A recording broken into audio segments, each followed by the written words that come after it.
another Wednesday, another live on our channel. Welcome our friends, listeners and viewers. And as usual, we're broadcasting to two platforms, LinkedIn and YouTube. And wherever you are, we'll be very glad to see you and hear you and answer your questions as well. And let's wait for a few seconds for other people to join, and we'll begin. Welcome all our friends and followers to another talk dedicated to service providers. As usual on this channel, we don't always talk about service providers, we talk about various aspects of Microsoft licensing, compliance and cost management. But today, we're going to discuss a very particular niche of services delivered by service providers. And that niche of services is called Business Process Outsourcing, or BPO.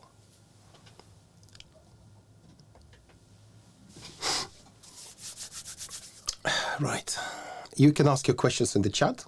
You can ask your questions on LinkedIn if you're listening on LinkedIn. And obviously, when you ask your questions, we'll answer them in real time, live.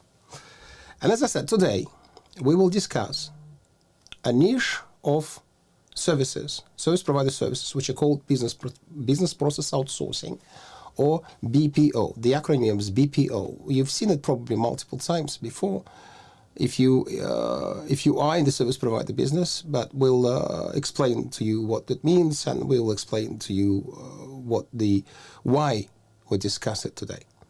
And as it may be evident from its name, Business Process Outsourcing is more than just hosting of a managed IT service. There is at least one BPO in almost every large MSP we worked previously or we work currently. So what is a BPO? It's when an end client outsources an entire business process or even an entire business function to a managed service provider. The function is delivered by the provider, end to end, including technology and people. This is very important, that everything fully is used and accessed from the technology point of view by the employees and contractors of the service provider. The end client only provides inputs and receives the outcomes, but the end client is not involved in the delivery of the service anyhow. They're not part of the delivery team. And the most simple example from our experience I can give is a fully outsourced call center. Not technology, not software for a call center, but a fully outsourced call center, the entire operation of the call center. A more complicated example may be a service that processes insurance claims on behalf of one or more insurance companies. Again, the entire service is delivered by the provider. The insurance company only provides inputs, specific data, and gets data from the provider. No employees of the end client touch the service. And because BPO is not a typical IT hosting service, it has its own very specific benefits and challenges related to software licensing.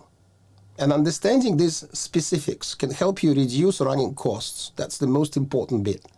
But in addition, as much as we don't like talking about audits, it prevents non-compliance issues that may arise as a result of an audit. And obviously consequential penalties. If you're a first-time visitor here on our channels, please let me quickly introduce myself. My name is Alexander Golev, and I'm a partner and the head of consulting and services at SAMexpert. We help various organizations, control costs and compliance around Microsoft Cloud and licensing. And as we don't sell Microsoft licenses ourselves, as a matter of principle, we pride ourselves in that our advice is completely independent. We don't look back at Microsoft. We only tell you the things how they are. Going back to the subject of today's event, for an outsourced service to be a true BPO, it must meet certain requirements. First of all, you're not hosting an IT service. For it to be a BPO, you must understand that it's not an IT service. Service and software are not hosted for the end client. It's not a hosted service. Secondly, your employees and contractors are the only humans that interact with the service. In the ideal scenario, no end client employees ever would have access to the systems that you use in providing the business process outsourcing. There may be exceptions for management dashboards and reporting, but they must be properly set up so they are not treated as hosted services. The end client only provides the inputs and receives the outcomes of your service without interacting with your systems. It's important. Otherwise, it's not a BPO. They outsource a full business process to you. And why is this important in the context of licensing? It's very simple. It's all about the costs. It's all about the options that are available to you. As soon as they start interacting with your systems, the licensing options become limited. It used to be, 2 years ago, limited to just Microsoft SPLA. Nowadays, there's also a bring your own licenses option, but other options are not available. In our audit defense experience, we've seen various BPOs, and almost always there's at least one end user account that is permitted to access the systems, and that's not a good idea. When I say almost always, I'd rather say often. So it's not a ubiquitous issue, but we see more often than we would like to that there's a BPO that seems to be isolated, but there's at least one, maybe more, end user accounts for whatever reasons. And the problem is in the Active Directory, it's obvious that these people are from the end client organization. And if an auditor sees that, the auditor will insist on using SPLA licenses, even if you design and license the systems for different licensing. Without a good defense then, without a good story, without an explanation of why you need this, why it happened, you need to explain that, for example, these are rarely used accounts, they should be disabled. There are things you can do. Without that story, you may unexpectedly become liable for additional licensing payments to Microsoft, including penalties. So it's not a good idea to provide such access accounts. If you're talking about pure BPO is isolated. You may, though, ignore it if you already use SPLA licenses for the systems you use in BPOs. The question of today's life is whether SPLA is the best licensing option. A properly configured IT infrastructure for a BPO may use volume licenses. In some cases, and I'll mention them today, you may use your own licenses. And in other cases, end client licenses may be an even better solution. So what is the best, the most economical and compliant option then? There is no single answer to that question. It depends. So, let's discuss the most important considerations. First of all, can you avoid providing access to your BPO systems for the end clients? If not, if they insist on having access inside to remote desktops, remote applications to have more in-depth control of the service, then it will be very difficult to prove it's not a hosted service. In most cases, without a serious battle against the auditors and Microsoft, you will have to accept that it's a hosted service. In the worst case that I witnessed, a provider had to agree on a settlement of 9 figures. A very large provider with a significant share of BPOs that could have been avoided. Unfortunately, the mistakes were made. And if you provide such access, then SPLA and bring your own licenses, whether bring your end clients licenses, will probably be your only options. You won't be able to use your own volume licenses. You won't be able to use that to reduce costs and simplify licensing and license management. If the end client only needs access to reporting dashboards or web applications, which can be isolated from the main BPO systems, then you only need to worry about the service hosting such dashboards and web apps. There are two scenarios here. First one, if you own the intellectual property for these dashboards and apps, for example, you developed it, your organization supports them, or you did license, another organization developed it for you and transferred all IP rights to your organization. In this case, when you own the IP, you may use your volume licenses to host these apps under the self-hosting clause in Microsoft product terms.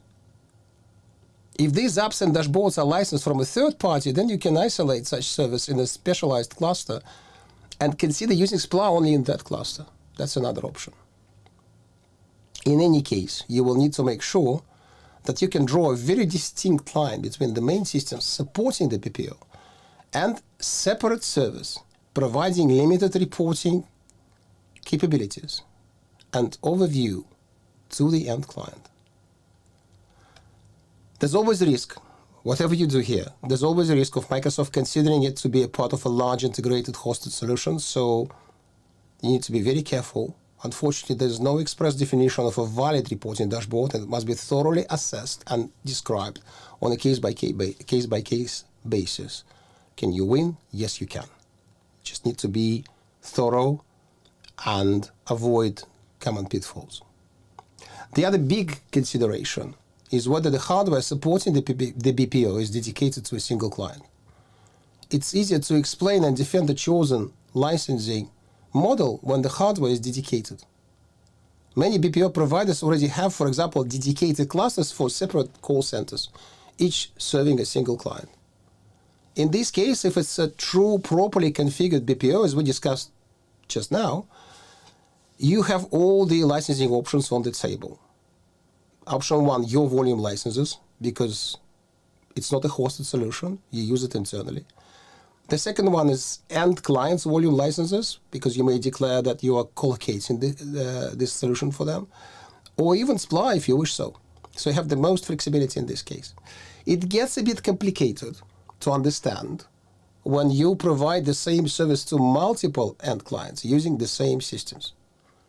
However, as long as access inside these systems and software is only available to your employees and contractors, please pay attention here. It's not a multi-tenant solution. You're not providing commercial hosting services to multiple tenants. You are providing business process outsourcing. You take responsibility of the entire business process, even for multiple clients. It's still your internal system. The work is performed internally by your organization. And in this case, using your own volume licenses is a no-brainer, and it's easily defensible. But never ever mix BPO systems with hosted services on the same hardware, even if there's a shadow of the doubt. Because in such a case, all the systems running on that hardware become a part of a multi-tenant hosted solution. And we're back to the limitations of licensing for hosting. Another critical consideration is building BPO systems inside an end client's domain, or connecting them to such domain or forest, whether via trust relationships or otherwise. This has a higher risk, almost inevitability, of being considered a hosted service.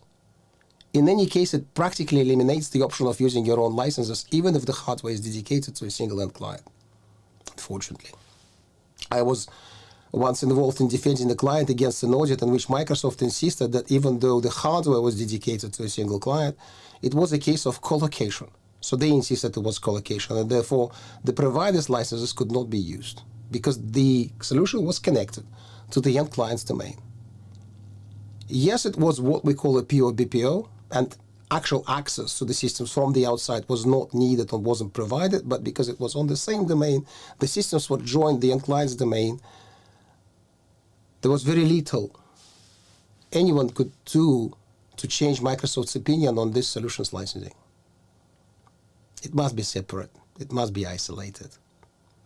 Which also reminds me of a very interesting case, not related to what I just said. For many years ago, when there was a call center that only served one client. The systems were fully isolated. The provider was not affiliated as an organization to the end client's organization.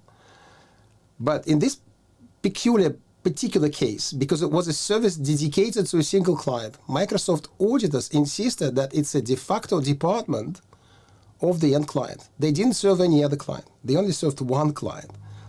And then Microsoft said that it must be licensed under the end client's enterprise agreement because it's part of the end client's infrastructure, even though it was a separate organization.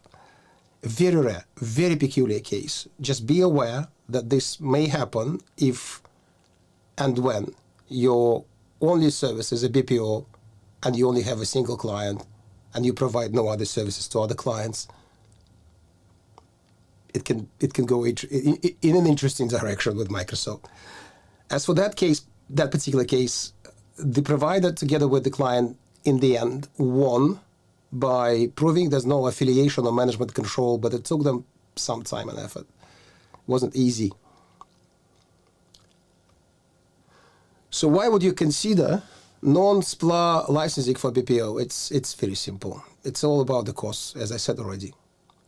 On long-term contracts and static configurations, volume licensing is cheaper than SPLA. In addition, when you are eligible to use your end client's licenses, it reduces the total cost of ownership for the end client. Organizations outsourcing business processes are often large. And large organizations have enterprise agreements. And through those agreements, they have discounts. The level D discount for a large organization reduces costs by default, before any other discounts, by about 45% compared to SPLA. And don't even get me started on government organizations that enjoy eye-watering discounts much higher than that. And I'm talking about ranges of 75% by default. Their licenses are cheaper than whatever you can provide them via SPLA. In addition to that, recurring licenses cost for them are further reduced by them only paying for software assurance as opposed to full subscription license costs. So if you're not precious about additional revenue from licenses, so you need a competitive edge, if you participate in an RFP, this consideration could be make it or break it. When you can use your own volume licenses, same consideration apply, just from a different perspective. Normally, you would have better discounts than SPLA costs. And I want today to leave you with a list of actions you can begin performing today. And hi, Milan, I can see your message. And in regards to the actions, firstly, start with reviewing all your services and see which ones may be considered BPOs. And then go a bit more in depth into each BPO. Document whether you provide your end clients access to the systems running the BPO. Do you need to provide that access? Why? Can this be avoided? Is that a real BPO? Do they need control of the systems? Do they need control inside the service, to the apps running on the service? If they only need such access to monitor the service performance, for example, then the question is, can it be isolated from the BPO systems and hosted on a separate server that only gets statistical data from the BPO? Then it needs to be done. The next question is, how much control do they need? And depending on these answers, your licensing options may be limited or not. The next step, you obviously, not even the next step, you obviously need to document all your findings, all your BPOs, and then also note if the hardware is dedicated or multi-tenant. If only your employees and contractors have access, it doesn't matter, as I said before. If you provide, however, external access, then your licensing options are limited to just hosting options. And ensure that all such details are properly documented, checked and updated on a regular basis. Why? You will waste significantly less time when you have a dispute with Microsoft or when you discuss licensing options with your licensing advisor or your licensing reseller. I mean, I keep my fingers crossed your licensing reseller knows what they're talking about. But when you're prepared, you have a much better position, and you help them by doing so. And then your next step is to assess available licensing options, compare the costs. You need to compare the costs. As I said, there's no one-size-fits-all approach. Maybe because of elasticity requirements, SPLA is cheaper in the long run, or maybe not, probably not.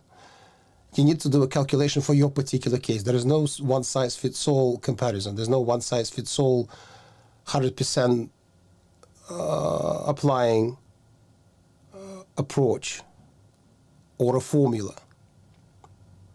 But when you know which options you may have, then you may ask for the price list, you may ask for offers, and then you can do the comparison. And assess then whether it makes sense to switch to a different licensing model. We recently helped an American provider to switch to volume licensing, which saved them from about $500,000 a year on licensing costs. It's a pretty significant saving because of choosing the right licensing model. Potential savings normally are in the range between 30 and 70%. Don't be surprised. They're pretty huge. Just make sure when you make such a decision, you don't only look at the costs, but you also consider all the compliance requirements. So you don't accidentally switch to a non-compliant model, albeit it being cheaper. So that is it for today. And if you want to discuss this further, if you don't have any questions that you want to ask right now, please email us at ask@SAMexpert.com. I'll put it on the screen now on YouTube. And those who listen on us live on LinkedIn right now, obviously you are on our page, you know how to find us. And on this note, have a productive week. Thank you for being with us today. And all the best in your service provider business.